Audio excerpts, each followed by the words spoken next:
Trains derailing all over America, blackouts, airlines put offline, water supplies affected by hackers. We don't know right now whether the breach originated from within the United States or outside the country. Is America under attack from an enemy fifth column? Hi folks, and welcome back to the Storm in the Cellar. We know of new methods of attack.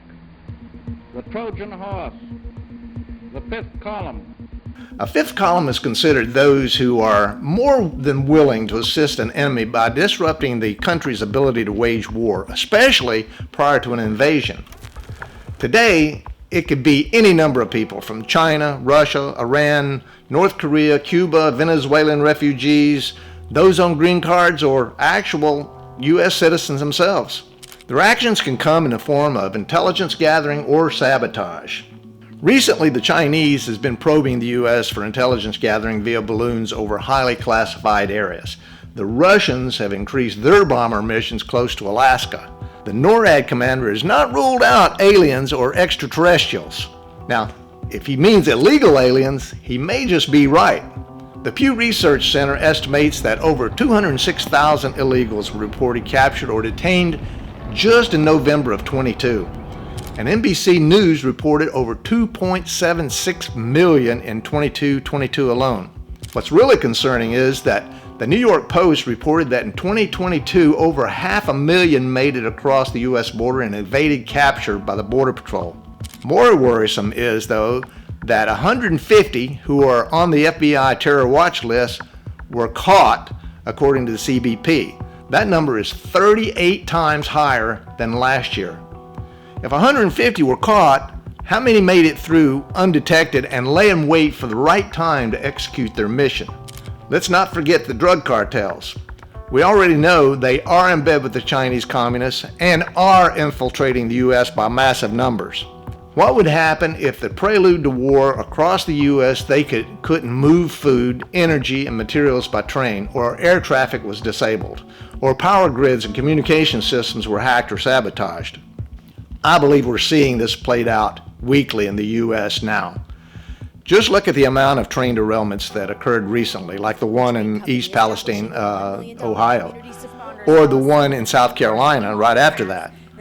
Over the last year, there have been over 1,000 train derailments in the U.S., and in the last 2 years, the FBI has investigated over 40 cases of rail sabotage in Washington state alone. Many of those cases were due to shunt devices stretched across the tracks, which interferes with the train's electrical system. How easy is that for saboteurs?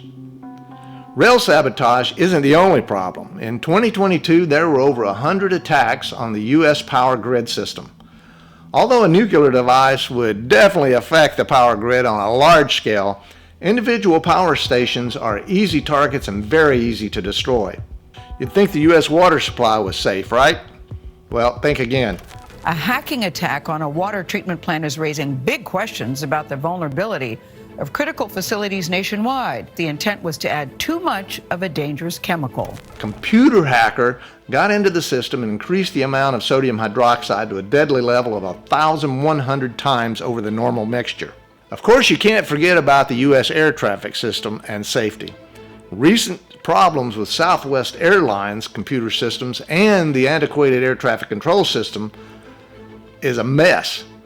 According to The Economist, the ATC system is over 40 years old, which means it's much easier to hack into and disrupt the U.S. air traffic for days, weeks, or perhaps permanently disable it. Folks, there's a real internal U.S. threat. All government law enforcement agencies, to include CBP, DEA, and FBI, is intentionally being overwhelmed for political reasons, which is allowing bad actors to infiltrate the U.S. Until U.S. leaders stop the political BS and take what's happening seriously, I'm afraid the worst is yet to come. Okay, hope you found this video informative. If you liked it, please give me a thumbs up and subscribe to the channel. Let me know what your thoughts are in the comments section below. Until next time, make sure your takeoff and landings equal.